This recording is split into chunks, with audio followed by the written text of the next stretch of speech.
இன்றும் என்றும் சதா காலங்களிலும் மகிமையும் கனமும் உண்டாயிருப்பதாக கூடி வந்திருக்கிறதான உங்கள் அனைவருக்கும் நம்முடைய கர்த்தரும் மீட்பருமா இருக்கிற இயேசு கிறிஸ்துவின் நாமத்தினால் உங்களுக்கு வாழ்த்துதலையும் உங்கள் அனைவருக்கும் ஸ்தோத்திரத்தையும் கூட தெரிவித்துக் கொள்கிறேன். இந்த மன மகிழ்ச்சியான நாளிலே தேவனை தொழுது கொள்ளும்படியாக உற்சாகமாய் வந்திருக்கிற விசுவாசிகள் ஆகிய உங்கள் அனைவருக்கும் அடியேன் வாழ்த்துக்களை தெரிவித்துக் கொள்கிறேன். இந்த நாளானது மிகவும் ஒரு சந்தோஷமான நாளாக இருக்கிறது. எப்பொழுதுமே வாரத்தின் முதல் நாளிலே தேவனை தொழுது கொள்வது என்பது மிகவும் ஒரு சந்தோஷமான காரியம். அதிலே மன உற்சாகமாய் நாம் அதில் ஈடுபடும் பொழுது இன்னும் அதிகமாய் நமக்கு அதனுடைய சந்தோஷம் பெருகுவது அது உறுதி. அது எல்லாருடைய மனதிலே இருக்குமானால் அது நமக்கு மிகவும் ஒரு நல்ல காரியமாக இருக்குது என்பதை நாம் இந்த உலகத்தோடு வாழும் பொழுது நாம் அதை புரிந்து கொள்ள முடியும். உலகத்தினுடைய உறவுகள் அல்லது உலகத்தினுடைய சில காரியங்கள் மனிதர்களுக்கு சந்தோஷத்தை கொடுக்கும். ஆனால் அந்த சந்தோஷங்கள் எப்படிப்பட்ட சந்தோஷம்? அது ஒரு நிலையற்றதான சந்தோஷம். கொஞ்ச நேரம் நமக்கு சந்தோஷத்தை கொடுத்தாலும் அது நீண்ட நாட்களுக்கு தொடர்வது கிடையாது. இந்த உலகத்திலே அநேக உறவுகள் மூலமாக சந்தோஷங்களும் மகிழ்ச்சிகளும் கொண்டாட்டங்களும் இருந்தாலும் கூட இவைகள் மனிதனுடைய வாழ்க்கையில எப்பொழுதுமே நிலைத்து நிற்பதில்லை. அது ரொம்ப லாங் டேர்முக்கு வருதில்லை, ரொம்ப ஷார்ட்டா தான் இருக்கும் அவர்களுடைய பழக்கம். ஆனால் தேவ காரியத்தை பொறுத்தளவுல ஒரு மனிதனுக்கு அவன் சிறு பிள்ளையாக இருந்தாலும் சரி, வாலிப வயதை எட்டினாலும் சரி, அல்லது முதிர் வயது உள்ளவர்கள் ஆனாலும் சரி, தேவனுடைய காரியத்திலே ஈடுபடுவது எப்பொழுதுமே நம்முடைய வாழ்க்கையில நினைத்து பார்த்தால், இன்றளவும் நாம் நினைத்து பார்த்தால் அது மிகவும் ஒரு சந்தோஷத்தை கொடுக்கக்கூடிய ஒரு காரியம். நாம் கூட ரட்சிக்கப்பட்ட பிற்பாடாக நாம் சபையில கலந்து கொண்ட நாட்களை நாம் இப்பொழுது கூட நினைத்து பார்த்தால் எப்படி இருக்குங்க? நமக்கு மிகவும் சந்தோஷமாக இருக்கும். எத்தனை வார்த்தைகள் தேவனுடைய வார்த்தைகளை கேட்டிருப்போம், அந்த வார்த்தைகளை கொண்டு இத்தனை வருடங்களை நம்முடைய வாழ்க்கையில எப்படி மாற்றி கொண்டிருக்கிறோம் அப்படின்னு நமக்கு எப்பொழுதுமே சந்தோஷத்தை கொடுக்கும். ஆக பிரியமானவர்களே, இப்படிப்பட்டதான இந்த காரியத்துல நாம் எதற்காக ஒன்று கூடி இருக்கிறோம் என்பதையும் நாம் புரிந்து கொண்டவர்களாக இருக்கிறோம். எதற்காக என்று பார்க்கும் பொழுது ஒரே நோக்கம்தான் இந்த நாளிலே நாம் ஒன்று கூடியது. நம்முடைய அல்லது நம்மை படைத்த நம்முடைய பிதாவாகிய தேவனை தொழுது கொள்ளும்படியாக நாம் அனைவரும் ஒன்று கூடியிருக்கிறோம். புதிய ஏற்பாட்டில எபிரேயருக்கு எழுதின நிருபத்துல 12வது அதிகாரம் வசனம் 28 வாசிக்கும் பொழுது நாம் இப்படியாக வாசிக்கிறோம்.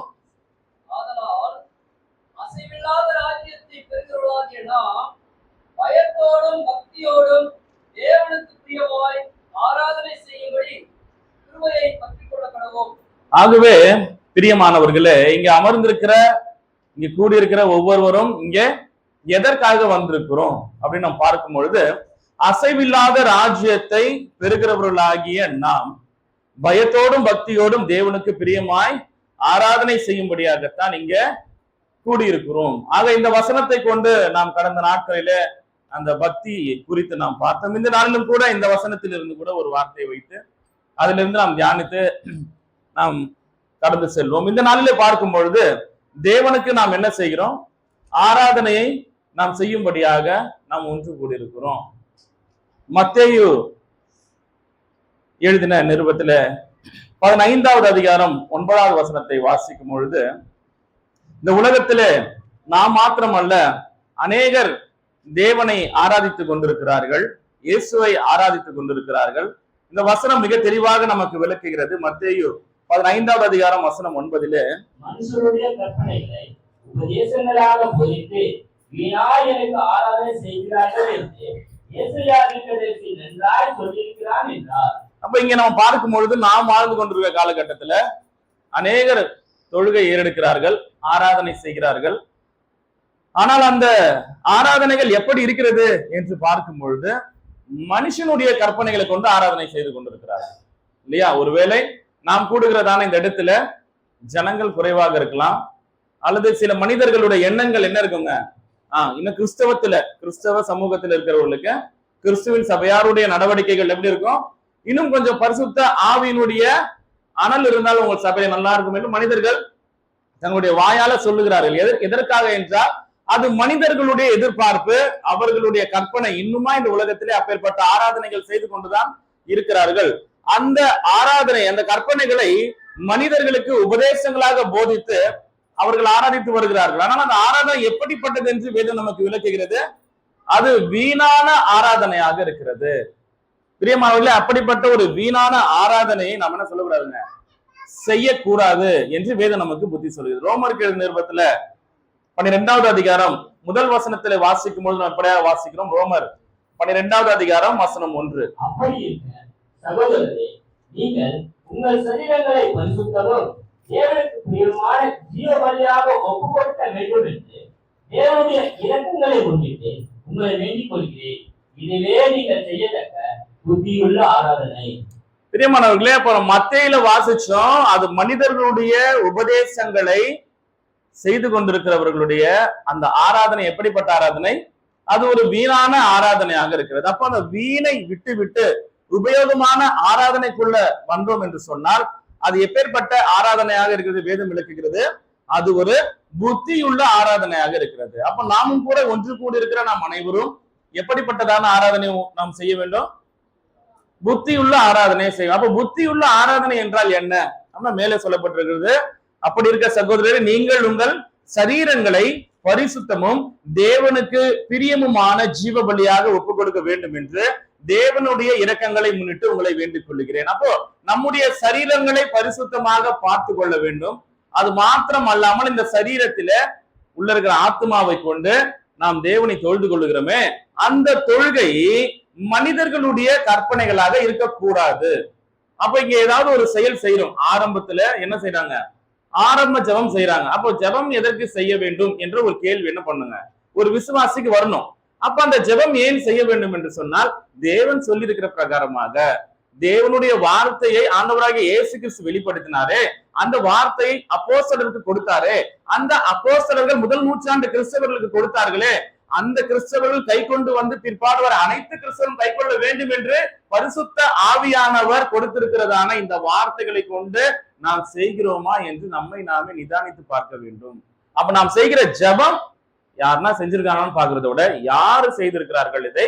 முதல் நூற்றாண்டு கிறிஸ்தவர்களும் அப்போஸ்தலர்களும் இயேசுவானவரும் செய்திருக்கிறாரா அப்படின்னு பார்க்கணும். ஆமாம், ஜெபம் செய்திருக்கிறார்கள். அப்ப சபை தொடங்கின பின்பாக ஜெபம் செய்திருக்கிறார்கள், பாடல் பாடியிருக்கிறார்கள். தேவனுடைய வார்த்தையை தேவ செய்தியாக கேட்டிருக்கிறார்களா? கேட்டிருக்கிறார்கள். அதன்படி செய்திருக்கிறார்கள் வாழ்க்கையில. கர்த்தருடைய பந்தியை கை கொள்ள வேண்டும் என்று சொல்லப்பட்டிருக்கிறதா? சொல்லப்பட்டிருக்கிறது. அப்போஸ்தலர் நடவடிக்கைகளை வாசிக்கணும் இல்லைங்களா? இந்த கர்த்தருடைய பந்தியை கை கொள்ள வேண்டும். அப்ப எப்பொழுது கை கொள்ள வேண்டும்? வாரத்துல 7 நாள் இருக்குது, நமக்கு சண்டேல வேலை வச்சிடுறாங்க, என்ன பண்ண முடியல, சபைக்கு வர முடியல. பரவாயில்ல, நீங்க என்ன பண்ணுங்க, திங்கட்கிழமை எடுத்துக்கங்க, புதன்கிழமை எடுத்துக்கங்க. இதை விட நல்ல நாள் எதுங்க? வெள்ளிக்கிழமை ரொம்ப உகந்த நாள் இல்லையா? சில பேர் சொல்றாங்க அந்த வெள்ளிக்கிழமை எடுத்துக்கலாம். எதை? கர்த்தருடைய பந்தை இருக்கலாம். இவை எல்லாமே மனுஷருடைய கற்பனைகள். ஆனால் வேதத்தின்படியாக அது வாரத்தின் முதல் நாளில் எடுக்க வேண்டும். இப்படி நாம் செய்கிறதான ஆராதனையில, தேவனை தொழுது கொள்கிற காரியத்திலே அனைத்து காரியங்களும், கொடுக்கிற காணிக்கைக்குரிய காரியங்கள், அனைத்து காரியங்களும் தேவன் சொல்லிய பிரகாரமாக நாம் செய்வோமானால் அதுதான் என்ன ஆராதனைங்க? புத்தி உள்ள ஆராதனை. அப்ப இந்த புத்தி உள்ள ஆராதனை நம்ம செய்யறோமா? 12வது அதிகாரத்துல நாம் வாசிக்கிறோம் இல்லையா? இந்த ஆராதனை புத்தியுள்ள ஆராதனையாக இருந்தாலும் கூட 3வது வரியில பாருங்க, இவை தேவனுக்கு பிரியமுமாக இருக்க வேண்டுமா? எபிரேயருக்கு வந்துருவோம். நாம எபிரேயருக்கு நிருபத்துல 12வது அதிகாரத்துல 28வது வசனத்துக்கு நாம் வந்து விடுவோம். அதை நாம் திரும்பவும் வாசிக்கலாம். எபிரேயர் 12:28 ஆதலால் அசைவில்லாத ராஜ்யத்தை பெறுகிறவர்களாகிய நாம் பயத்தோடும் பக்தியோடும் தேவனுக்கு பிரியமாய் ஆராதனை செய்யும்படி கிருபையை பற்றிக் கொள்ள கடவோம். அப்ப தேவனுக்கு பிரியமாய் தான் ஆராதனை செய்ய வேண்டும். அதுல எந்தவித தளர்வுகளும் எந்தவித விட்டு கொடுத்தலும் கிடையாது. அதுல கண்டிப்பாக இந்த ஆராதனை, இந்த தொழுகை யாருக்கு பிரியமா இருக்குனாங்க? ஆமா, நான் வந்துட்டாலுமே என்ன பண்ணுவாரு, ஊழியக்காரர் ரொம்ப சந்தோஷப்படுவாரு. ஒரு பிரதர் சொல்வாரு, எப்பவுமே நான் வந்துட்டாலுமே அந்த ஊழியக்காரர் என்ன பண்ணுவாரு, சந்தோஷப்படுவாரு. ஏன்? நான் வந்து எப்பவுமே எல்லாம் வரமாட்டேன் சர்ச்சுக்கு, நான் வந்து எப்பனாச்சும் தான் சர்ச்சுக்கு வருவேன். ஆனா நான் வந்து வச்சுங்களேன், என்ன மட்டும் ஸ்பெஷல் அவர் கூப்பிட்டு உட்கார. ஏன்? நான் எப்பவுமே வர ஆளு கிடையாது, நான் எப்பயாச்சும் தான் வருவேன். அப்படியா? இல்ல, அப்படி சொல்லுகிற மக்களும் உண்டு. அப்ப அந்த விசுவாசம் அவருக்கு எப்படிப்பட்டது? அவர் கண்டிப்பாக தேவனுடைய வார்த்தைக்கு கீழ்ப்படுகிறாரா? இல்லை. தேவனுடைய வார்த்தை என்ன? வாரத்தின் முதல் நாளிலே சபையாய் ஒன்று கூடி தேவனுக்கு தொழுகை ஏறெடுக்கணும். அப்படிப்பட்ட தொழுகையானது, அந்த ஆராதனை அப்படி செய்கிறது தேவன் எப்படி இருக்காருங்க? பிரியம் படுறார். அப்ப நம்முடைய பேச்சை, நம்முடைய சொல்லை கேட்கிற பிள்ளைகள் மேலதான் பெற்றோர்களுக்கு என்ன இருக்குங்க? பிரியம் இருக்கும். பிள்ளை சொல்லை கேட்காத பிள்ளைகளுக்கு என்ன இருக்கும்? பிரியத்தை விட நல்ல அடி உதை தான் இருக்கும். வேற என்ன இருக்க போகுது இல்லைங்களா? சில வார்த்தைகள் கடுமையா இருக்கும் பெற்றோர்கள் இடத்துல இல்லைங்களா? அப்போ நாம் தேவனிடத்துல இருந்து அப்படியாக இருக்கிறோமா? இல்ல, கடுமையான வார்த்தைகளும் சாபத்தை வர வைத்துக் கொள்பவர்களாக அல்ல, ஆசீர்வாதத்தை பெற்றுக் கொள்பவர்களாகத்தான் நாம் இருக்க விரும்புகிறோம் இல்லைங்களா? அப்போ அப்படிப்பட்டவர்கள் என்ன செய்ய வேண்டும் என்று சொன்னால், தேவனுக்கு பிரியமான ஆராதனையை நாம் செய்ய வேண்டும். அப்போ இந்த பிரியமான ஆராதனையை செய்ய வேண்டும் என்றால், இந்த ஆராதனை யார் ஏறெடுக்கிறார்கள் அல்லது தேவனுக்கு இதை செய்கிறார் என்று சொன்னால், 2வது வரியில பாருங்க, ஆதலால் அசைவில்லாத ராஜ்யத்தை பெறுகிறவர்களாகிய யாருங்க? அசைவில்லாத ராஜ்யத்தை யார் பெற போறா? நான் இல்லைங்க, பக்கத்துல இருக்க மாட்டோம் இல்லையா? சில பேர் அப்படித்தானே, இல்லையா வயசாயிடுச்சு, இல்ல எனக்கு வயசு இல்லை. சில பேர் வயசு ஆயிடுச்சுன்றாங்க, சில பேர் இன்னும் வயசு வரலன்றாங்க இல்லையா? இது இடைப்பட்ட வாழ்க்கையில அவங்க வாழ்க்கையில வாழ்ந்துட்டு என்ன பண்றாங்க? தேவனுக்கு போகும்போது கடைசி காலத்துல என்ன பண்ணிடுறேன், நான் தேவனுக்கு உண்மையான அப்படியா? இல்ல, இங்க சொல்லப்படுறது நாம் அப்படின்னு சொன்னா, நீங்க தனிப்பட்ட முறையில வாசிக்கும் போது சபையில அங்கத்தினா இருக்கிற ஒவ்வொரு விசுவாசிகளும் நான். அப்ப நான் என்ன செய்ய வேண்டும் தேவனுக்கு அப்படின்னு சொன்னா, நாம் பயத்தோடும் பக்தியோடும் தேவனுக்கு பிரியமான ஆராதனை செய்ய வேண்டும். அப்ப இந்த பக்தியை குறித்து கடந்த நாட்கள்ல நாம் என்ன செஞ்சோங்க, சில தேவ வார்த்தைகளை கொண்டு பார்த்தோம், தேவ மனிதர்களை நாம் எடுத்துக்காட்டாக பார்த்தோம். அப்ப அந்த பக்தி என்பது நம்முடைய வாழ்க்கையை தேவனுக்காக அர்ப்பணிப்பது, வழிபடுவது இல்லையா? அந்த இறை வாழ்க்கைக்காக நாம் ஒப்பு கொடுத்து வாழ்வதுதான், கீழ்ப்படிந்து வாழ்வதுதான் அந்த பக்தி என்று பார்த்தோம். அப்ப இந்த நாளில பார்க்க போகிற இந்த வார்த்தை பயத்தோடும் என்கிறதான இந்த வார்த்தை. அப்ப இந்த பயத்தோடும் என்கிற சொல்லும் பொழுது அங்க கொடுக்கப்பட்டிருக்க வார்த்தையினுடைய அர்த்தம் பயம் என்று சொல்லப்பட்டிருக்கு. அப்ப இது நேரடியாக இங்க சொல்லும் பொழுது பயத்தோட இங்க இருக்க வேண்டும் என்று சொன்னால், நம்முடைய வாழ்க்கையில நிறைய சூழ்நிலைகள்ல நிறைய எடுத்துக்காட்டுகள் பயத்தை குறித்து இருக்கு இல்லைங்களா? திடீர்னு யாருன்னா கத்துனாங்கன்னா என்ன ஆயிடுவாங்க, பயந்துடுவாங்க. என்னப்பா டக்குன்னு கத்திட்ட, பயந்துட்டேன் அப்படின்னு சொல்றாங்க. பிள்ளைகள் எல்லாம் கேட்டோம்னா பயம் யார் மேல இருக்கும்? கண்டிப்பா பெற்றோர்கள் மேல இருக்கிறது கொஞ்சம் டவுட் தான் இல்லையா? ஆனா ஸ்கூல்ல என்ன பண்ணுவாங்க, பயப்படுவாங்க. அதை யாருக்கு? எல்லாருக்கும் பயப்பட மாட்டாங்க. ஒரு சில ஸ்ட்ரிக்டா இருக்க டீச்சர்ஸ்க்கு சாருங்களுக்கு என்ன பண்ணுவாங்க, பிள்ளைங்கள் பயப்படுவது உண்டு. நிறைய விஷயத்துல பயப்படுறாங்க, இருட்டை பார்த்தா பயப்படுவாங்க இல்லைங்களா? ஆபத்தை கண்டு பயப்படுறோம். அப்ப பயங்கள் நிறைய இருக்கு. அந்த பயத்தை குறித்து நாம் பேச, அது ஒரு மனித வாழ்க்கைக்குரிய எதிர்மறையான விளைவுகளை உண்டாக்கக்கூடிய பயங்கள். அந்த பயத்தை குறித்து அல்ல. இந்த பயம் என்ன அப்படின்னு சொன்னால், இங்க சொல்லப்பட்டிருக்கிற அந்த பயத்தோடும் என்ற வார்த்தை தேவனை பற்றிய பயம் அல்லது பயபக்தியை குறிக்கிறது. ஒரு மனிதன் தேவனிடத்துல சேரும் பொழுது தேவனுடைய மகத்துவம், அவருடைய பரிசுத்தம் இல்லைங்களா, அவருடைய சர்வ வல்லமையை அது குறிக்கிறது. அப்பேற்பட்ட தேவனை இந்த மனிதனும் அந்த தேவனோடு ஒப்பிடும் பொழுது இந்த மனிதன் மிக மிக சிறியவனானவன், ரொம்ப சிறியவர்கள் நாம் தேவனை பார்க்கும் பொழுது. அப்ப அப்பேற்பட்ட தேவனுடைய அந்த சர்வ வல்லமை நினைக்கும் பொழுது அந்த தேவனுக்கு கொடுக்க வேண்டிய மரியாதை, அந்த மரியாதைன்னு கூட ஒரு வார்த்தையில சொன்னது, அந்த மரியாதையில ஆழ்ந்த மரியாதை அவர் மேல கொண்டிருக்கிற அந்த பயம். அந்த பயம் வெறும் அச்சத்தை மாத்திரம் அல்ல. பயம் என்று சொன்னாலே மனிதர்களுக்கு என்ன குறிப்பிடுங்க அந்த வார்த்தை, பொருள், மீனிங் என்னங்க? அச்சம். அந்த அச்சத்தை குறிக்கிறது இல்ல அந்த பயம், அதையும் இருக்கும். அதையும் தாண்டி தேவனுக்கு கொடுக்கிறதான அந்த மரியாதையும் கனத்தையும் இங்க குறிப்பிடுகிறது.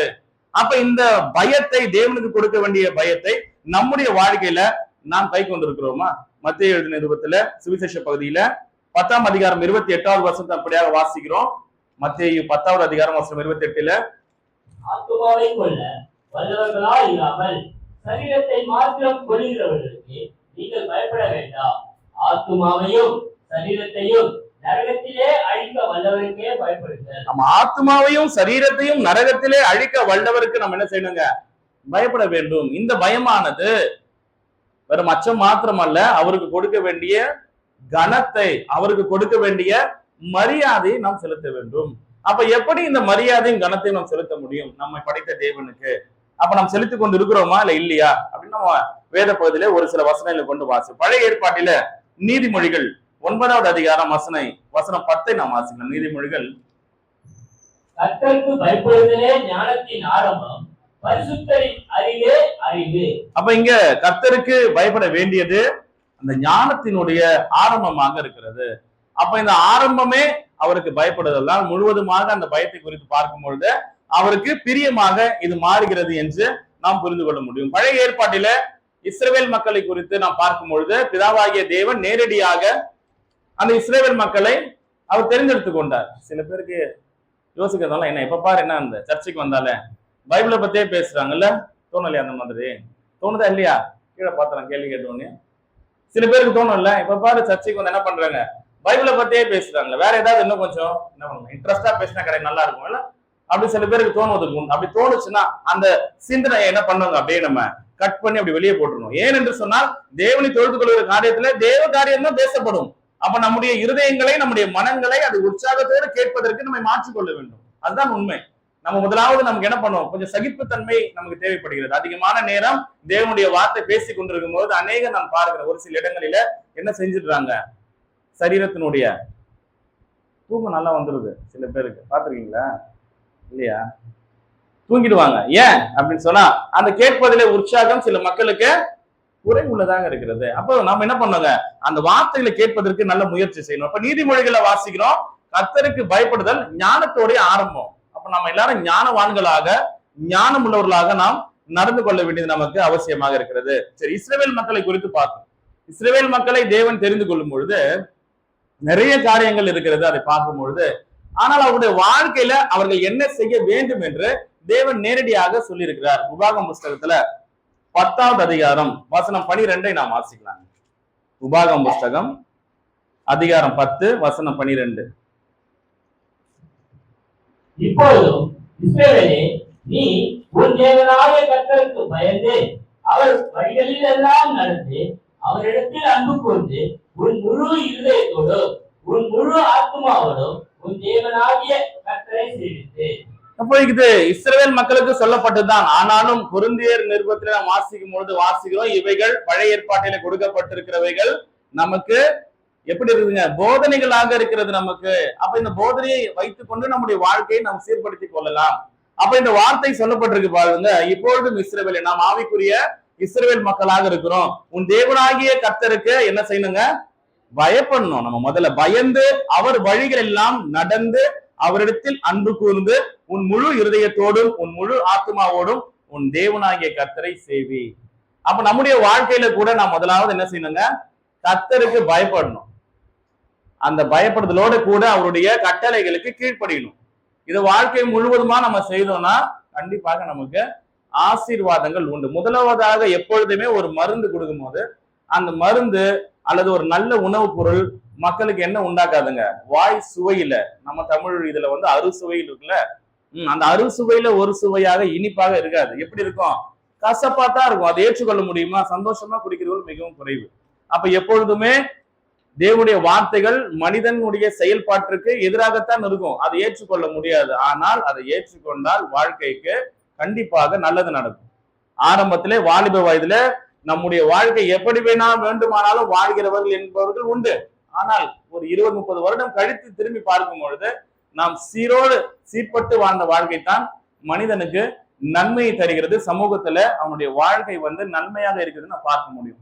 அப்ப நாமும் கூட இந்த வார்த்தை இஸ்ரவேல் மக்களுக்கு சொன்னாலும் கூட தேவனுக்கு பயந்து அவருடைய வார்த்தைக்கு நாம் கீழ்ப்படிய வேண்டியது அவசியமாக இருக்கு. அப்ப நம்ம தேவன் ஒரு அட்வைஸ் கொடுக்கிறாரு இஸ்ரவேல் மக்களுக்கு, நீ எப்படி வாழ்க்கைய வாழலாம், என்ன நல்லா இருக்கும் அப்படின்னு சொல்றாரு. உபாகம் 5ஆம் அதிகாரம் 29வது வசனத்துல வாசிக்கும் பொழுது நம்ம இதை எப்படியா வாசிக்கிறோம். உபாகம் 5ஆம் அதிகாரம் வசனம் 29ல, அவர்களும் அவர்கள் பிள்ளைகளும் என்றென்றைக்கும் நன்றாய் இருக்கும்படி அவர்கள் என்னாலும் எனக்கு பயந்து என் கற்பனைகள் எல்லாம் கை கொள்வதற்கேற்ற இருதயம் அவர்களுக்கு இருந்தால் நலமாய் இருக்கும்.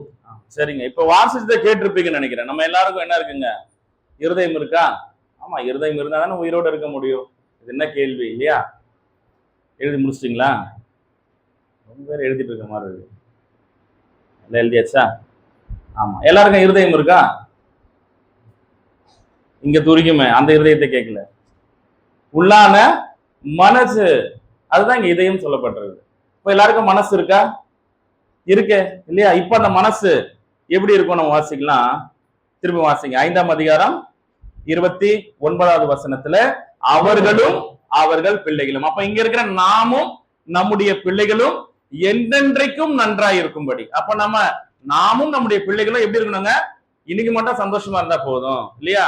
லைஃப் அப்படிதான் இருக்கு, மனுஷனுடைய லைஃப் அப்படிதான் இருக்கு. இன்னைக்கு நல்லா இருந்தா போதும், நாளைக்கு சேர்த்து வச்சு என்ன பண்ண போறோம், சேர்த்து வச்சு நம்ம செலவு பண்ண போறோமா? கிடையாது. பின்னாடி வர யாரோ சேர்த்து, அதாவது நம்முடைய பிள்ளைகள் சந்ததியை வாழப்போகுது. அந்த சந்ததி நல்லாதான் இருக்கும்னு யாருக்கு தெரியும்? நல்ல பையனாவும் இருக்கலாம், பிள்ளைகளாவும் இருக்கலாம், தீய பிள்ளைகளாகவும் இருக்கலாம் வளர்ச்சியில. அப்போ நாம ஒருவேளை தீய பிள்ளைகள் ஆயிடுச்சுன்னா கஷ்டப்பட்டு சம்பாதிக்கிற சம்பாத்தியம் யாரும் அனுபவிக்க போறாங்களா? ஆனா நான் என்ன பண்ணிடுறேன், என்னுடைய வாழ்க்கையை நான் அனுபவித்துக் கொள்கிறேன் என்ற கோட்பாடு கொள்கைகளோடு கூட அநேகர் வாழ்ந்து கொண்டிருக்கிறார்கள். அப்ப அவருடைய வாழ்க்கை என்ன?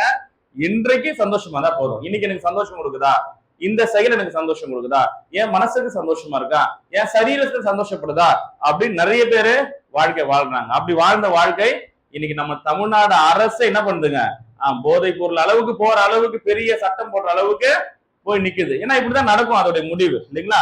ஆனால் கிறிஸ்துவுக்குள்ள தேவனுக்குள்ளுகிற பிள்ளைகள் எப்படி இருக்க வேண்டும் என்று நாம் நினைக்கிறோம். 5ஆம் அதிகாரத்துல 23வது வசனத்துல அவர்களும் அவர்கள் பிள்ளைகளும் என்றென்றைக்கும் நன்றாய் இருக்கும்படி அவர்கள் என்னாலும் எனக்கு பயந்து. அப்ப இந்த பயப்படுதல், தேவனுக்கு பயப்படுதல் யாருக்குன்னா இருக்கான்னு கேள்வி கேட்டா இருக்கு. எப்பொழுது இருக்கிறது அப்படின்னா வாரத்தின் முதல் நாள் என்ன பண்ணிடுவேன், ஞாயிற்றுக்கிழமையானா சரியா பைபிள் எடுத்துட்டு நேரத்தோட போயிடுவேன். அப்ப அது மட்டும் தான் பயமா? இல்ல அநேகர் சில பேர் அந்த வாழ்க்கையை வாழ்ந்து கொண்டிருக்கிறாங்க. ஞாயிற்றுக்கிழமை மாத்திரம் பயமா இருக்கிறாங்க. மற்ற நாள் என்ன இருக்காங்க, ஏரியாக்குள்ள பெரிய ஆள் அவங்கலாம், அவங்க வாயை திறந்து என்ன பண்ண முடியாது, க்ளோஸ் பண்றதுக்கு முடியாது. அந்த அளவுக்கு சில பேருடைய வாழ்க்கை. அப்படிப்பட்ட வாழ்க்கை வாழ்ந்து கொண்டிருக்க கூடாது, இல்லையா? அப்ப எப்படி இருக்கணும், கர்த்தருக்கு என்னாலும் பயந்தவர்களாக நாம் இருக்கணும். என்னாலும் தேவனுக்கு பயந்து அவருடைய கற்பனைகளை எல்லாம் கை கொண்டு வர இருதயம், அதாவது மனசார ஒரு விஷயத்தை செய்யணும்னு சொல்லுவாங்க, இல்லையா? அப்ப இன்னைக்கு கூட பார்த்தேன், 9 மணிக்கு ஆராதனை என்று சொன்னால் 9 மணிக்கு முன்னாடி எல்லாம் வந்துட்டாங்க. அதுல பெரும்பாலும் யார் வந்தாங்க தெரியுங்களா? வயசுல மூத்தவங்க தான் வந்ததை நான் பாக்குறேன். கொஞ்சம் இளம் வாலிபர்களும் வந்தார்கள், இல்லைன்னு சொல்ல. ஆனால் மூத்தவர்கள் என்ன பண்றாங்க, சீக்கிரமா என்ன பண்றாங்க, வந்துடுறாங்க. சரி, இப்படிப்பட்ட காரியத்தை தேவன் விரும்புகிறார். அப்படி தேவனுக்கு உற்சாகமாக செய்கிற இருதயத்தை அவர் எதிர்பார்க்கிறார். இப்படி நாம் தேவனுடைய வார்த்தைகள், கர்த்தருக்கு பயப்படுகிற பயத்தை குறித்து பார்த்தோமானால் நிறைய இடத்துல இந்த வார்த்தைகள் சிதறி இருக்கிறது. ஆதியாகமம் தொடங்கி வெளிப்படுத்தின வரையும் அவ்வளவு காரியத்தையும் பார்க்க முடியாது. அதுல ஒரு சில காரியத்தை நாம் பார்க்கலாம். அப்ப இந்த கர்த்தருக்கு பயப்படுகிற பயத்தோடும் பக்தியோடும் தேவனுக்கு பிரியமாக ஆராதனை செய்ய வேண்டும் என்று எபிரேயர் 12ஆம் அதிகாரம் 28வது வசனத்துல சொல்லப்பட்டிருக்கிறது. அப்ப இந்த பக்தியை குறித்து பார்த்தோம். இந்த பயத்தை குறித்து பார்க்கும் பொழுது இதை போலவே தேவனிடத்துல பயத்தோட வாழ்ந்த மனிதர்களுடைய பெயர்களும் அவருடைய வாழ்க்கையும் கொடுக்கப்பட்டிருக்கிறது. அப்ப அவருடைய வாழ்க்கையை நாம் பார்த்து நம்முடைய வாழ்க்கை கூட என்ன பண்ணுவாங்க, அதை போல வாழ்வதற்கு நாம் முயற்சி செய்ய வேண்டும். ஆபிரகாம் நாம் எல்லாருக்கும் நன்றாக அறிந்தோம். ஆதியாகமம் புஸ்தகத்துல 22வது அதிகாரத்தை நம்முடைய வேதாகமத்தை திருப்பிக் கொள்வோமானால் ஆபிரகாமுடைய வாழ்க்கையில நடந்ததான அந்த நிகழ்வு அதுல கொடுக்கப்பட்டிருக்கு. அநேக முறை நாம் இந்த வேத பகுதி வசனத்தை நாம் வாசித்திருக்கிறோம். அப்ப இங்க நடந்த காரியம் என்ன? இந்த 22வது அதிகாரத்துல ஆபிரகாமுடைய பிள்ளையை தேவன் அவருக்காக பலியிட வேண்டும் என்று சொன்னார். ஆபிரகாம் செய்தாரா இல்லையா? ஈசாக்கை பலியிட கொடுத்தார், இல்லையா? நம்ம எல்லாரும் அந்த நிகழ்வு நமக்கு தெரியும். 12வது வசனத்தை அதை வாசிக்கலாம். ஆதியாகமம் 22வது அதிகாரம் வசனம் 12. அப்போது அவர் உன் கையை போடாதே, அவனுக்கு ஒன்றும் செய்யாதே, நீ அவனை உன் புத்திரன் என்றும் உன் ஏகசுதன் என்றும் பாராமல் எனக்காக ஒப்பு கொடுத்தபடியினால் நீ தேவனுக்கு பயப்படுகிறவன் என்று இப்பொழுது அறிந்திருக்கிறேன் என்றார். அப்ப இங்க ஆபிரகாமை குறித்து பார்க்கும் பொழுது ஆபிரகாமுடைய செயல் என்ன? தேவனுடைய வார்த்தைக்கு அவர் என்ன செய்தாருங்க? ஆபிரகாம் தேவனுடைய வார்த்தைக்கு அவர் என்ன செய்தாருங்க? கீழ்ப்படிந்தார். அப்ப அந்த கீழ்ப்படிந்தார் நான் கொடுத்திருக்கு. தேவன் ஆபிரகாம் செய்த செயலை, அந்த கீழ்ப்படிதலை விவரித்து சொல்றாரு. சொல்லும் பொழுது ஆபிரகாமே நீ எனக்கு கீழ்ப்படிந்தாய், அதனால உனக்கு ஆசீர்வாதம் சொன்னாரு. அங்க பாரு கடைசி 3 வழியில உன் ஏகசுதன் என்று பாராமல் எனக்காக ஒப்பு கொடுத்தபடினால் நீ தேவனுக்கு பயப்படுகிறவன் என்று இப்பொழுது அறிந்திருக்கிறேன். அப்ப தேவனுடைய பயம் என்று சொன்னால், தேவனுக்கு பயப்படுகிறவன் என்று சொன்னால் என்ன செய்யணுங்க? தேவனுடைய வார்த்தைக்கு கீழ்ப்படியணும். அப்ப தேவனுடைய வார்த்தைக்கு கீழ்ப்படிதல் தான் கர்த்தருக்கு பயப்படுகிற அல்லது தேவனுக்கு பயப்படுகிற பயம். இதை ஆபிரகாம் தன்னுடைய வாழ்க்கையில சரியாக செய்திருக்கிறத நான் பார்க்க முடியும். இந்த பயத்தை குறித்து ஆபிரகாம் ஈசாக்கை தேவனுடைய வார்த்தையின்படியே கொண்டு போய் பலியிட சென்றார். ஒருவேளை நம்முடைய வாழ்க்கையில அப்படி போல வாக்குத்தத்தம் நமக்கு வரும், நம்ம அதற்காக வெயிட் பண்ணி நம்ம அதை செய்யணுமான கிடையாது. ஆபிரகாமுக்கு கொடுக்கப்பட்ட கட்டளைகள் வேறு, இஸ்ரவேல் மக்களுக்கு கொடுக்கப்பட்ட கட்டளைகள் வேறு, இல்லைங்களா? புதிய ஏற்பாட்டின்படியாக வாழ்கிற கிறிஸ்தவர்களுக்கு கொடுக்கப்பட்ட கட்டளைகள் வேறு. அப்ப நம்முடைய வாழ்க்கைக்கு வாழ்க்கையில தேவனுடைய கட்டளைகளை அறிந்து அதற்கு கீழ்ப்படிய வேண்டும். அதுதான் கர்த்தருக்கு பயப்படுகிற பயம். அப்ப இந்த பயத்திலே நாம் நிறைய விதங்கள் இருக்கிறது, எல்லாவற்றையும் பார்க்க முடியவில்லை என்றாலும் ஒரு சில காரியங்களை நாம் பார்க்க போகிறோம். யோபுக்கு எழுதின நிருபத்துல, யோபு புஸ்தகம் 1வது அதிகாரம் 1வது வசனத்துல, பழைய ஏற்பாட்டின் பக்கம் எண் 634 யோபு சரித்திர புஸ்தகத்துல 1வது அதிகாரம் வசனம் 1. தேசத்திலே யோபு என்னும் பேர் கொண்ட ஒரு மனுஷன் இருந்தார். அந்த மனுஷன் உத்தமனும் தன் மகனும் தேவனுக்கு பயந்து பொல்லாப்புக்கு விலகுவதுமாய் இருந்தார். சரிங்க. அப்ப யோபை பத்தி எல்லாருக்கும் நல்லா தெரியும்ல, எக்ஸ்பிளைன் பண்ணுமா அதை பத்தி? நான் தெரியும் இல்லைங்களா? முடிகிறத பார்த்து தெரியுமா தெரியாதுன்னு தெரியலையா? தெரியுதா? தெரியுது. சரி, அப்ப யோபை பத்தி நமக்கு நல்லா தெரியும். யோபு ரொம்ப கஷ்டப்பட்டாரு இல்லைங்களா? அவர் உடம்பெல்லாம் ரொம்ப புண்ணாயிடுச்சு. அவர் அப்ப கூட தேவனுக்கு எப்படி இருந்தாருங்க? உத்தமமா நடந்து கொண்டாரு. ஆமாவா இல்லையா? ஆமா, நடந்து கொண்டாரு. அப்போ இந்த யோபை குறித்து சொல்லும் பொழுது எப்படிப்பட்டிருக்குது அவர் சொல்லும் பொழுது, அந்த மனுஷனை குறித்து, அந்த மனுஷன் எப்படி இருந்தாருங்க? உத்தமனாக இருக்கிறார், சன்மார்கனாக இருக்கிறார். அது மாத்திரம் இல்லாம அவர் எப்படிப்பட்டவருங்க? தேவனுக்கு பயந்தவனாக வாழ்ந்தார் யோபு. அப்ப தேவனுக்கு பயந்தவன் என்று சொன்னால் ஆபிரகாமை குறித்து வாசிக்கும் பொழுது அவருடைய வார்த்தைக்கு கீழ்ப்படிவதுதான் தேவனுக்கு பயந்து வாழ்வதுன்னு நம்ம பார்த்தோம். அது மாத்திரமல்ல, அதோட கூட முடியல, அதுவும் ஒரு எடுத்துக்காட்டு. அதோட கூட யோபுவும் ஒரு எடுத்துக்காட்டு. யோபு என்ன எடுத்துக்காட்டு? தேவனுக்கு பயந்தவன் இருந்தால் என்ன செய்வாங்க? தேவனுக்கு பயந்தவன் என்று சொல்லுகிறவன் என்ன செய்வான்? முதலாவதாக தேவன் சொல்லுகிற வார்த்தைக்கு கீழ்ப்படிவான். ஒன்று. இரண்டாவது பாருங்க, தேவனுக்கு பயந்து என்ன செய்வாங்க? பொல்லாப்புக்கு விலகுகிறவன். எவன் ஒருவன் தேவனுக்கு பயந்தவனோ அவன் என்ன செய்வான்? பொல்லாப்புக்கு விலகுவான். அப்ப பொல்லாப்பு எதுன்னு ஒரு லிஸ்ட் போட்டோன்னு வச்சுக்கோங்களேன், கண்டிப்பா இந்த இடம் பத்தாது. ஏன்னா அவ்வளவு பொல்லாப்பு இந்த உலகத்துல இருக்குது, நிறைய சொல்லலாம், நேரமும் பத்தாது. நீங்களே அப்ப தெரிஞ்சுக்கோங்க எதுனா பொல்லாப்புன்ட்டு. ஒரு சில காரியம் பொல்லாப்பா எனக்கு தெரியல அப்படின்னு சொன்னா தேவனுக்கு சித்தமானால் பொல்லாப்பை குறித்து என்ன பண்ணலாம் பார்க்கலாம். சரி, இப்போ இங்க யோபை பார்க்கும் பொழுது யோபு தேவனுக்கு பயந்து பொல்லாப்புக்கு விலகினவர் யோபு. அப்ப எப்படிப்பட்ட பொல்லாப்புகள்லாம் வரும் அப்படின்னு சொன்னா, பழைய ஏற்பாட்டில ஆதியாகம புஸ்தகத்துல 39வது அதிகாரத்திற்கு நம்முடைய வேதாகமத்தை திருப்பி கொண்டு அதுல கொடுக்கப்பட்டிருக்க வார்த்தைகளை வாசிக்கும் பொழுது இந்த பொல்லாப்புக்கு விலகின ஒரு மனிதனை நாம் பார்க்க முடியும். ஆதியாகம புஸ்தகத்துல 39வது அதிகாரத்துல 3வது வசனத்தை வாசிக்கலாம். கர்த்தர் அவரோட இருக்கிறார் என்றும் அவன் செய்கிற யாவையும் 1லிருந்து வாசிங்க, 1லிருந்து 3 வரை வாசிங்க. யோசேப்பு எகிப்துக்கு கொண்டு போகப்பட்டார். பார்வோனுடைய பிரதானியும் தலையாரிகளுக்கு அதிபதியும் ஆகிய பொத்திபார் என்னும் எகிப்து தேசத்தால் அவனை அவ்விடத்துக்கு கொண்டு வந்த இஸ்ரவேலரிடத்தில் விலக்கி வாங்கினார். கர்த்தர் யோசேப்போட இருந்தார். அவன் காரிய சித்தி உள்ளவனானால் அவன் எகிப்தியனாகிய தன் எஜமானுடைய வீட்டிலே இருந்தான். கர்த்தர் அவனோட இருக்கிறார் என்றும் அவன் செய்கிற யாவையும் கர்த்தர் வாய்க்கப்படுகிறார் என்றும் அவன் எஜமான் கண்டு. அப்போ இங்க யோசேப்பு குறித்து நம்ம இன்னும் அதிகமா அந்த அதிகாரம் எல்லாம் வாசிக்கலாம். அப்ப யோசேப்பு காரியம் பாருங்க, அவர் அங்க எகிப்துக்கு கொண்டு போகப்படுகிறார். ஏனென்று சொன்னால் அவனுடைய உடன்பிறப்புகளாலே அவர் குழியிலே தள்ளப்பட்டு அவர்கள் அதுக்கப்புறம் ஒரு அடிமையாக விற்று போடப்பட்ட பிற்பாடாக நடந்த காரியம் இது. இந்த காரியத்திலே அங்கே எகிப்திலே பிரதானியான தலையாரி அதிபதி போத்திபார் அவரிடத்துல விலைக்கு வாங்கப்படுகிறார் யோசேப்பு. ஆனாலும் யோசேப்போட யார் இருந்தாருங்க? கர்த்தர் இருந்தார் இல்லையா? அப்போ அது மாத்திரமானா இல்ல, யோசேப்போ கர்த்தர் சொன்னதை செய்கிறார். அதான் விஷயம். யோசேப்போட கர்த்தர் இருந்தார். யோசேப் என்ன செய்தாருங்க? தேவன் எதிர்பார்த்த விதமாக தன்னுடைய வாழ்க்கையை வாழ்ந்தார். அதுதான் முக்கியம். இன்னைக்கு நம்மோட கூட கர்த்தர் இருக்கிறார், தேவன் இருக்கிறார். ஆனால் யோசேப்பை போல நம்முடைய வாழ்க்கையை வாழறோமான்றதுதான் முக்கியம். ஏன்னா சூழ்நிலைகள் தான் கொடுக்கப்படும். இப்ப டைரக்டா கிறிஸ்துக்குள்ள வந்துட்டோம்னா, ரட்சிக்கப்பட்டுட்டாங்கன்னா என்ன ஆயிடுங்க? நம்ம கடல்லாம் போயிடும், கல்யாணம் ஆகாதுன்னா கல்யாணம் ஆயிடும் இல்லையா? நோயெல்லாம் போயிடும், ஆபரேஷனே பண்ண வேண்டாம், கட்டி கரைஞ்சு போயிடும். கண்ணு மங்கலம் இருந்தா காட்ராக்ட் ஆபரேஷன் பண்ண வேண்டாம், கண்ணு நல்லா தெரிஞ்சிடும். வந்து என்ன பண்ணு, ரட்சிக்கப்பட்ட ஞானஸ்தானத்துக்குன்னு சொல்ற பொய்யான உபதேசங்கள் இந்த உலகத்தில் இருக்குது. அப்படிப்பட்ட நன்மைகளை தேவன் அப்படி கொடுக்கிறவர் அல்ல. இது சரீர நன்மைகள். நம்முடைய சரீரத்தினை பார்த்து கொள்ள வேண்டும். மனிதர்களுக்கு மிஞ்சினது நம்முடைய தேவனுடைய சக்தி. நாம் அதற்காக எனக்கு ஜுரம் வருது, நான் என்ன பண்றேன், பிரேயர் பண்ணிக்கிறேன், ஜுரம் போயிட்டோம்னா அது ஒரு மிகவும் மிகவும் அடிப்படையான அறிவு இல்லாத தன்மையாக பார்க்கப்படுகிறது. பைபிள்லயே உடல்நிலை சரியில்லை என்று சொன்னால் மருத்துவர்கள் இருக்கிறார்கள், இருந்து மருத்துவம் பார்த்திருக்கிறதான நிகழ்வுகள் உண்டு, நான் பார்க்க முடியும். அப்போ எதற்காக சொல்ல வருகிறேன்னு சொன்னா, இன்னைக்கு அநேகர் இந்த சரீர நன்மைக்காக கிறிஸ்துவை ஏற்றுக்கொண்டு கொள்ளுங்கள் என்று உபதேசம் பண்ணுகிறார்கள். அப்பேற்பட்ட உபதேசத்திற்குள்ளாக நாம் வரவில்லை.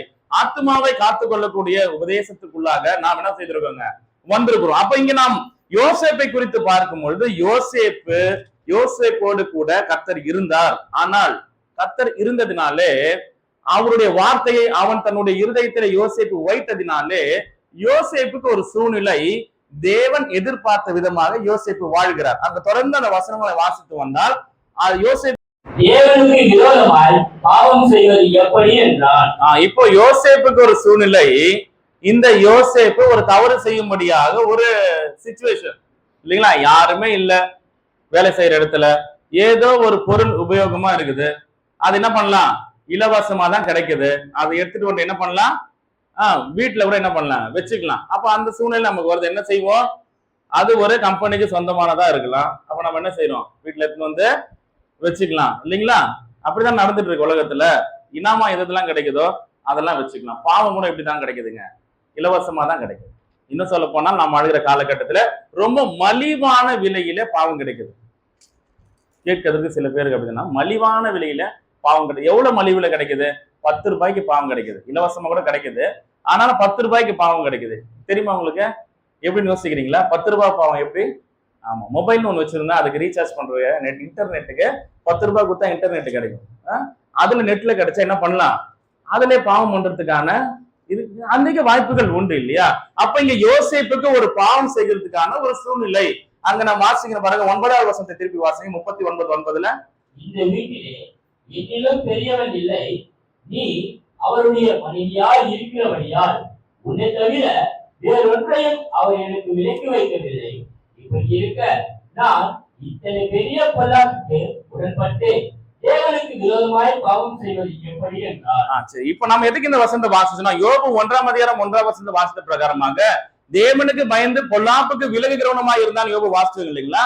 அப்ப இங்க யோசேப்பு அப்படிதான் இருக்கிறார் பாருங்க. இப்படி இருக்கு, நான் இத்தனை பெரிய பொல்லாங்குக்கு உடன்பட்டு என்று சொன்னால் பொல்லாங்குக்கு அவன் உடன்படவில்லை. அப்ப அந்த பொல்லாப்புக்கு விலகுகிறவன் யோபு, விலகுகிறவர் யாருங்க, யோசேப்பு. என்ன செய்யல, தேவனுக்கு விரோதமான பாவம் செய்யவில்லை. பிரியமானவர்களே, யோபு அப்படிதான் வாழ்ந்தாரு, யோசேப்பும் அப்படிதான் வாழ்ந்தாரு. தேவனுக்கு பயப்பட்டாலும் கூட அவர்கள் எல்லாரும் பொல்லாப்புக்கு என்ன பண்ணிட்டாங்க, விலகினவர்களாக இருக்கிறாங்க. அப்ப நாம் கூட நம்முடைய வாழ்க்கையில வருகிறதான பொல்லாப்புக்கு என்ன செய்யக்கூடாதுங்க, போய் பற்றி கொள்ளக்கூடாது, பொல்லாப்புக்கு விலக வேண்டியது அவசியமா இருக்கிறது. அப்ப இத்தனை பெரிய காரியம் மிகவும் சிறியதான வசனமாக இருந்தாலும் மிக ஆழமான வசனங்களாக இருக்கிறது, வாழ்க்கைக்கு தேவையான வசனங்களா இருக்கு. வாலிப பிள்ளைகள்லாம், ஏன்னா யோசேப்புக்கு இந்த சூழ்நிலை ஏற்படும் பொழுது யோசேப்பு எப்படி இருந்தாருங்க, அவர் ஒரு கிழவனாக இருக்கவில்லை, அவரு ஒரு அழகான சௌந்தரியம் உள்ள வாலிபனாக இருந்தார். அப்ப அழகான சௌந்தரியம் உள்ள வாலிபர்களுக்கு சூழ்நிலைகள் வரும். அந்த சூழ்நிலையில இருந்து யோபுவை போல, யோசேப்பை போல எல்லாரும் என்ன செய்யணுங்க, பொல்லாப்புக்கு விலகணும். அப்படி பொல்லாப்புக்கு விலகிற ஆரம்பித்தாலே நாம எங்கதான் போறோங்க, தேவனுக்கு பயப்படுகிற பயத்திற்குள்ளாக போகிறோம். சரிங்க, அடுத்தது பழைய ஏற்பாட்டிலே நெகேமியா புஸ்தகத்தில் நம்முடைய வேதாகமத்தை திருப்பிக் கொள்வோம். நெகேமியா பக்கம் 603 பழைய ஏற்பாட்டில. இங்க நெகேமியோடைய வாழ்க்கையில கொடுக்கப்பட்டதான சில காரியங்களை நாம் இங்க வாசிக்க முடியும். இந்த நெகேமியா புஸ்தகமானது கூட ஒரு 13 அதிகாரங்கள் நிறைந்ததாக இருக்கிறது. இதுல 1-2 வசனங்களை நாம் வாசிக்கலாம். நெகேமியா 1ஆம் அதிகாரம் வசனம் 1-2. அகலியாவின் குமாரனாகிய நெகேமியாவின் நடவடிக்கைகள் 20ஆம் வருஷம் கிஸ்லேயு மாதத்தில் நான் சுஷான் என்னும் அரண்மனையில் இருக்கும்போது சம்பவித்தது என்னவென்றால், என் சகோதரரில் ஒருவனாகிய ஆனனியும் வேறே சில மனுஷனும் யூதாவிலிருந்து வந்தார்கள். அவர்களிடத்தில் நான் சிறையிருப்பில் மீது தப்பின யூதரின் செய்தியையும் இஸ்ரவேலின் செய்தியையும் விசாரித்தேன். சரிங்க, இங்க என்ன விஷயம் நடக்குது அப்படின்னா, நம்ம ஏற்கனவே கூட கடந்த நாட்களில இதை குறித்து வாசிச்சோம், சில பேருக்கு தெரிந்திருக்கும். நெகேமியா புஸ்தகம் மிகவும் சுருக்கமாக சொல்கிறேன் நேரத்துக்காக. இங்க நெகேமியா தேவனுடைய மனுஷன், ஆனாலும் அவன் ஒரு பாரசீக அரசாங்கத்தின் கீழே வேலை செய்கிறதான ஒரு பானபாத்திரக்காரன் ராஜாவின் இடத்துல. கடைசி வசனத்துல அது கொடுக்கப்பட்டிருக்கும். அப்போ இங்க அவர் வேறொரு நாட்டிலே அவர் வேலை செய்து கொண்டிருக்கிறார். இங்க யூத மக்கள், இஸ்ரவேல் மக்கள், யூத மக்கள் வேறு ராஜாவாலே, பாபிலோன் ராஜ்யத்தினாலே சிறைப்பிடிக்கப்பட்டு போனார்கள் இல்லைங்களா. சிறைப்பிடிக்கப்பட்டு அடிமைகளாக போன பின்பு சில மனிதர்கள் திரும்பவும் எருசலேமுக்கு யூதாவுக்கு திரும்ப வருகிறார்கள். அவர்களுடைய செய்தியை அங்கிருந்து நெகேமியாவுக்கு அறிவிக்கிறார்கள். அவருடைய வாழ்க்கை முறையை கேள்விப்படும் பொழுது, அவர்கள் வாழ்ந்த அந்த எருசலேமை குறித்து கேள்விப்படும் பொழுது, அங்கே 4வது வசனத்தை பார்க்கும் பொழுது நெகேமியா உட்கார்ந்து அழுகிறார் அந்த நிலையை குறித்து. பிற்பாடு அவர் தொடர்ந்து வாசிக்கும் பொழுது 2ஆம் அதிகாரத்துல அவர் ராஜாவிடத்துல ஒரு ரெக்வஸ்ட் கேட்கிறார். நான் என்னுடைய ஊருக்கு போயிட்டு சில வேலைகள் கட்டிட்டு நான் வந்துட்டேன்னு சொல்லி கேட்கும் பொழுது அவர் இடத்துல அவர் என்ன செய்யறாங்க, அனுமதி வாங்கி கொண்டு செல்கிறார். அது மாத்திரம் இல்லாமல் அவர் இடத்துல இருக்கிற சில கட்டுமான பணிகளுக்காக பொருட்களை வாங்கி கொள்வதற்கும் கடிதங்களை நெகேமியா அந்த ராஜாவிடத்துல பெற்று அவர் திரும்பவும் அந்த எருசலேமுக்கு திரும்பி வருகிறார். ஏனென்று சொன்னால் எருசலேம் என்கிற நகரத்துல தேவன் தெரிந்து கொண்ட இடம். அங்கே அவருக்கு ஆராதனை செய்யும்படியாக ஒரு தேவாலயம் கட்டப்பட்டது. அந்த தேவாலயம், அந்த எருசலேம் நகரம் இடிக்கப்பட்டு கொளுத்தப்பட்டது. அதையெல்லாம் சரி பண்ணுவதற்காக நெகேமியா இந்த ஊருக்கு அவர் திரும்பவும் வருகிறார். அங்கே வந்த பிற்பாடு 2ஆம்